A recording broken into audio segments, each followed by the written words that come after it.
Hi hello friends, welcome to R R couples. ಹೇಗಿದ್ದೀರಾ ಎಲ್ಲರೂ? ನಾನು ಕೂಡ ಚೆನ್ನಾಗಿದ್ದೀನಿ, ನೀವು ಕೂಡ ಚೆನ್ನಾಗಿದ್ದೀರಾ ಅಂತ ಭಾವಿಸ್ತಾ ಇವತ್ತಿನ ವ್ಲಾಗ್ನ ಶುರು ಮಾಡ್ತಾ ಇದ್ದೀನಿ. ಸೊ ಇವತ್ತಂತೂ ವ್ಲಾಗ್ ತುಂಬ ಚೆನ್ನಾಗಿರುತ್ತೆ, ಇಂಟ್ರೆಸ್ಟಿಂಗ್ ಆಗಿರುತ್ತೆ. ಸೊ ನನಗಂತೂ ಪರ್ಸ್ನಲಿ ಶುಕ್ರವಾರದ ವ್ಲಾಗ್ ಇದು. ನನಗಂತೂ ಹಬ್ಬ, ಮನೆಯಲ್ಲಿ ತುಂಬ ಪಾಸಿಟಿವ್ ವೈಬ್ಸು. ಶುಕ್ರವಾರ ಬಂದರೆ ಸಾಕು, ನನಗೆ ತುಂಬಾ ಖುಷಿಯಾಗುತ್ತೆ. ಮನೆಯಲ್ಲಿ ಬೇಗನೆ ಪೂಜೆ ಆಗಬೇಕು ಅನ್ನೋದು ಒಂದಿರುತ್ತೆ. ಒಂಥರ ವಾತಾವರಣ ತುಂಬ ಪಾಸಿಟಿವ್ ವೈಬ್ಸ್ ಇರುತ್ತೆ ಅವತ್ತು. ಸೊ ಫ್ರೆಂಡ್ಸ್, ಇವತ್ತಿನ ವ್ಲಾಗ್ನ ನಾನು ಇವಾಗ ಸ್ಟಾರ್ಟ್ ಮಾಡ್ತಾ ಇದ್ದೀನಿ. ಬಾಗಿಲಿಗೆಲ್ಲ ಅರ್ಶಿನ ಕುಂಕುಮ ಎಲ್ಲ ಇಟ್ಕೊಂಡು ರೆಡಿ ಮಾಡ್ಕೊತಾ ಇದ್ದೀನಿ. ಬೆಳಿಗ್ಗೆನೇ ಸ್ನಾನ ಎಲ್ಲ ಮುಗಿಸಿ ಇವಾಗ ಪೂಜೆಗೆ ನಾನು ರೆಡಿ ಮಾಡ್ಕೊತಾ ಇದ್ದೀನಿ. ಹಾಗೆ ಫ್ರೆಂಡ್ಸ್, ನೀವೇನಾದರೂ ನಮ್ಮ ಚಾನಲ್ಗೆ ಹೊಸಬ್ರಾಗಿದ್ದರೆ ಅಥವಾ ಹಳಬ್ರಾಗಿದ್ದರೂ ಕೂಡ ಚಾನಲ್ನ ಸಬ್ಸ್ಕ್ರೈಬ್ ಆಗದೆ ನೋಡ್ತಾ ಇದ್ದರೆ ಪ್ಲೀಸ್ ಚಾನಲ್ನ ಸಬ್ಸ್ಕ್ರೈಬ್ ಮಾಡಿಕೊಂಡು ನಮಗೆ ಸಪೋರ್ಟ್ ಮಾಡಿ ಅಂತ ಹೇಳ್ತಾ ಇವತ್ತಿನ ಬ್ಲಾಗ್ನ ಸ್ಟಾರ್ಟ್ ಮಾಡ್ತಾ ಇದ್ದೀನಿ. ಸೊ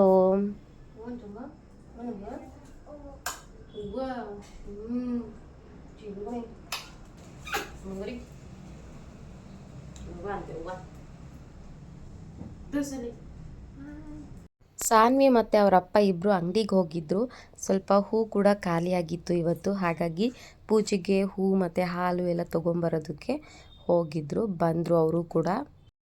ಏನು ಮಾಡಿದೆ? ಏನು ಮಾಡಿದೆ? ನಿನ್ನೆ ಕೇಳ್ತಿರೋದು ಏನು ಮಾಡಿದೆ ಅಂತ.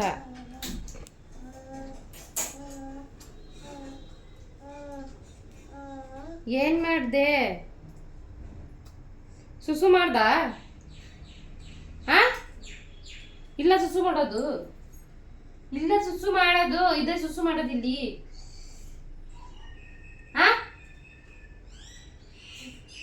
ಏನ್ ಮಾಡ್ಬೇಕು ಸುಸುನ? ಎಲ್ಲಿ ಮಾಡ್ಬೇಕು ಸುಸುನ? ಎಲ್ಲಿ ಮಾಡ್ಬೇಕು? ಎಲ್ಲಿ ಮಾಡ್ಬೇಕು? ಓ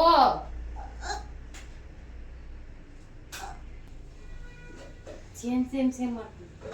ಸೇಮ್ ಸೇಮ್ ಸೇಮ್.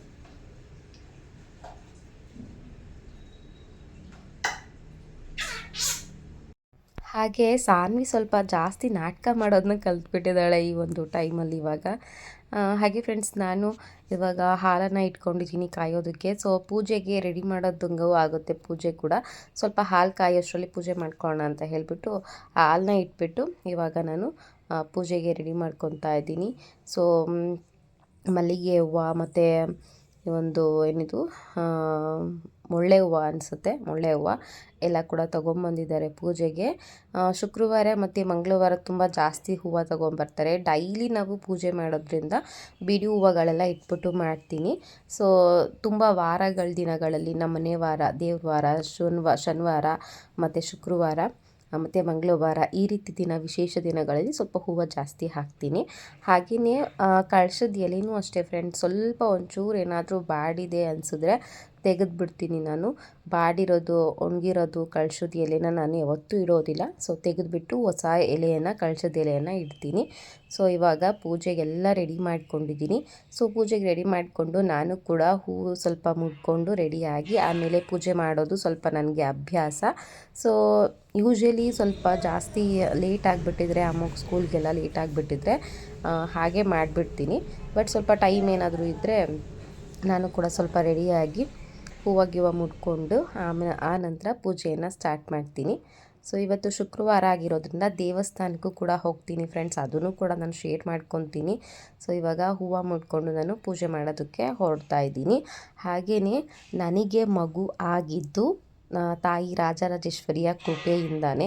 ಸೊ ಯಾಕೆ, ಹೇಗೆ ಅಂತ ನಾನು ಮುಂದೆ ಹೇಳ್ತೀನಿ. ಸೊ ನಾನು ದೇವಸ್ಥಾನಕ್ಕೂ ಕೂಡ ಹೋಗೋದಿದೆ, ನಿಂಬೆಹಣ್ಣಿನ ದೀಪವನ್ನು ಕೂಡ ನಾನು ಹಚ್ತೀನಿ. ಸೊ ಎಲ್ಲವನ್ನು ಕೂಡ ನಾನು ಶೇರ್ ಮಾಡ್ಕೊತೀನಿ. ಸೊ ಇವಾಗ ಫಸ್ಟಿಗೆ ಮನೆಯಲ್ಲಿ ಪೂಜೆಯನ್ನು ಮುಗಿಸ್ಕೊತೀನಿ. ಪೂಜೆಯನ್ನು ಮನೆಯಲ್ಲಿ ಫಸ್ಟು ಮುಗಿಸ್ಕೊಂಡ್ಮೇಲೆ ನಾನು ದೇವಸ್ಥಾನಕ್ಕೆ ಹೋಗೋ ಅಂಥದ್ದು. ಇವಾಗ ಮಂಗಳಾರತಿ ಕೂಡ ಮಾಡ್ಕೊತಾ ಇದ್ದೀನಿ. ಸೊ ಆ ತಾಯಿ ರಾಜರಾಜೇಶ್ವರಿ ಕೃಪೆಯಿಂದಲೇ ನಾವಿಷ್ಟು ಚೆನ್ನಾಗಿದ್ದೀವಿ ಅಂತ ಹೇಳೋಕ್ಕಾಗೋದು. ಸೊ ನನ್ನ ಮಕ್ಕಳು ಕೂಡ ಸ್ನಾನ ಮಾಡ್ಕೊಂಡು ಬಂದರು. ಅವ್ರ ಅಪ್ಪನೇ ಸ್ನಾನ ಮಾಡಿಸಿರ್ತಾರೆ.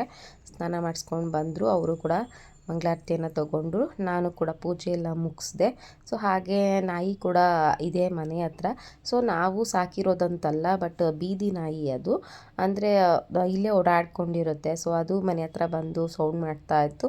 ಸೊ ಹೊಟ್ಟೆ ಹಶ್ವಾಗಿದೆಯೇನೋ ಅಂತ ಹೇಳ್ಬಿಟ್ಟು ಅದಕ್ಕೂ ಕೂಡ ಹಾಲು ಅನ್ನವನ್ನು ಕಲಸಿ ಹಾಕ್ತಾ ಇದ್ದೀನಿ. ಸೊ ಹಾಲು ಅನ್ನ ಕಲಸಿ ಹಾಕ್ಬಿಟ್ಟು ಇವಾಗ ಆ್ಯಕ್ಚುಲಿ ಇನ್ನೂ ನಾಷ್ಟ ಮಾಡಿಲ್ಲ ನಾನು. ಸೊ ಪೂಜೆ ಎಲ್ಲ ಮುಗಿಸ್ಕೊಂಡು ಆಮೇಲೆ ನಾಷ್ಟಕ್ಕೆ ಇಡೋಣ ಅಂತ ಹೇಳ್ಬಿಟ್ಟು ಪೂಜೆ ಎಲ್ಲ ಮುಗಿಸ್ಕೊಂಡೆ. ಸೊ ನಮ್ಮ ಮನೆಯವರೇ ಕಾಫಿ ಕೂಡ ಎಲ್ಲ ಬೇರಿಸ್ಕೊಟ್ರು, ಕಾಫಿ ಕೂಡ ಇಟ್ಕೊಟ್ಟಿದ್ರು. ಆಮೇಲೆ ಕಾಫಿ ಗಿಫಿ ಕುಡಿದ್ಬಿಟ್ಟು ಇವಾಗ ನಾಷ್ಟಕ್ಕೆ ರೆಡಿ ಮಾಡ್ತಾ ಇದ್ದೀನಿ. ತುಂಬ ಬೇಗ ಎದ್ದಿದ್ದೆ ನಾನು, ಅದಕ್ಕೆ ಇದೆಲ್ಲ ಮಾಡ್ಕೊಳ್ಳೋದಕ್ಕೆ ನನಗೆ ಟೈಮ್ ಆಯಿತು. ಒಂದು 5 to 5:30ಗೆಲ್ಲ ನಾನು ಎದ್ದಿದ್ದೆ.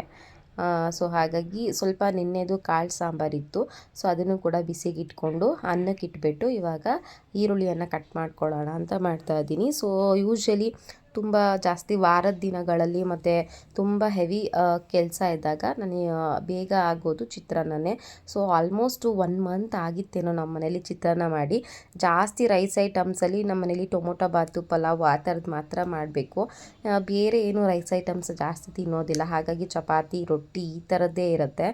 ಇವತ್ತು ನಾನು ಚಿತ್ರಾನ್ನ ಮಾಡ್ಕೊತಾ ಇದ್ದೀನಿ. ಅಮ್ಮಗೂ ಕೂಡ ಅಮ್ಮ ಚಿತ್ರಾನ್ನನೇ ಮಾಡಿಲ್ಲ, ಚಿತ್ರಾನ್ನ ಮಾಡವ ಅಂತ ಹೇಳ್ತಾ ಇದ್ದ. ಸೊ ನನಗೂ ಕೂಡ ಟೈಮು ಸೇವ್ ಆಗುತ್ತೆ, ಬೇಗ ಆಗುತ್ತೆ ಅಂತ ಹೇಳ್ಬಿಟ್ಟು ಚಿತ್ರಾನ್ನ ಮಾಡ್ತಾ ಇದ್ದೀನಿ.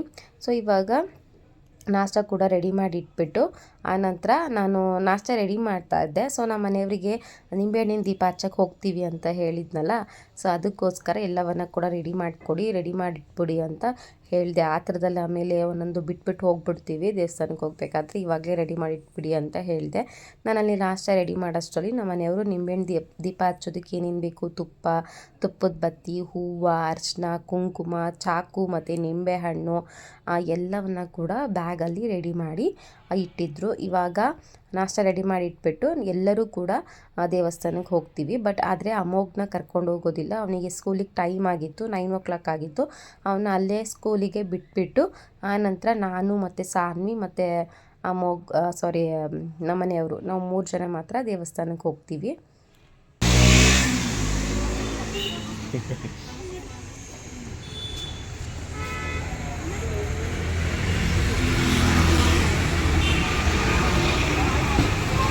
ಬಾಯ್.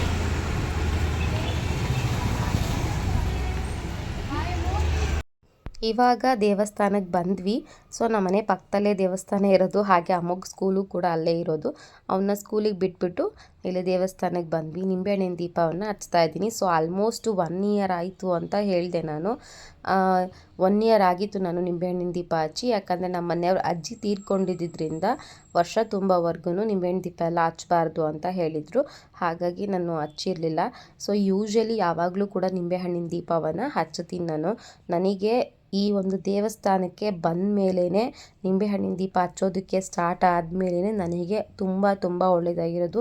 ನಮ್ಮ ಮನೇಲಿ ಏನೋ ಒಂದು ಒಳ್ಳೆಯದು, ಏನೋ ಒಂದು ಖುಷಿ ವಿಷಯ, ಏನೋ ಒಂದು ಒಳ್ಳೆತನ, ಪಾಸಿಟಿವ್ ವೈಬ್ಸು ನಡೀತಾ ಇದೆ ಅಂದರೆ ಅದೆಲ್ಲದಕ್ಕೂ ಕೂಡ ಇದೇ ಕಾರಣ. ಈ ತಾಯಿ ರಾಜರಾಜೇಶ್ವರಿನೇ ಕಾರಣ ಅದಕ್ಕೆಲ್ಲ.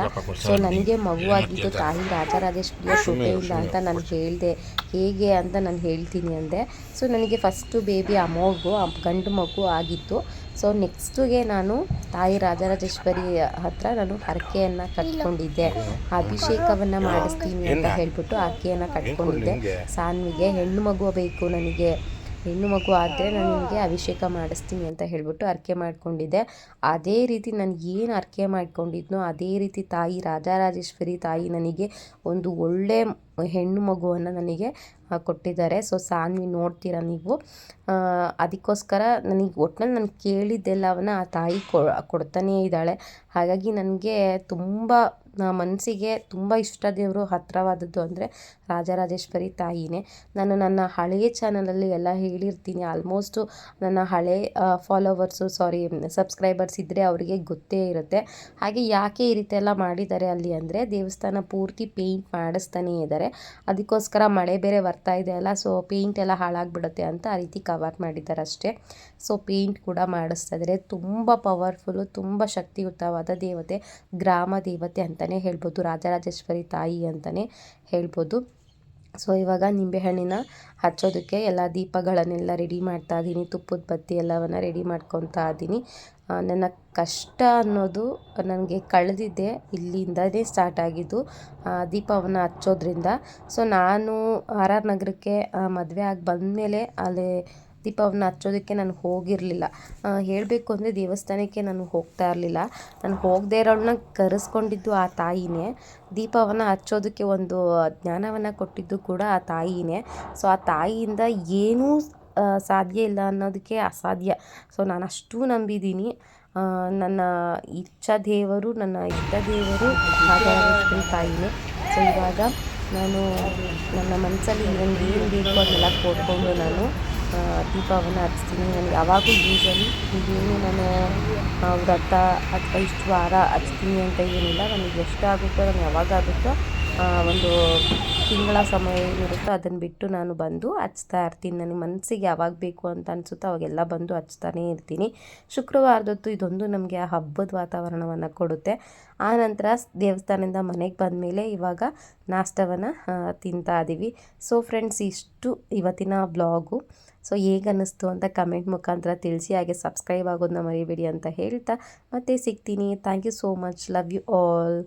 ಬಾಯ್ ಬಾಯ್.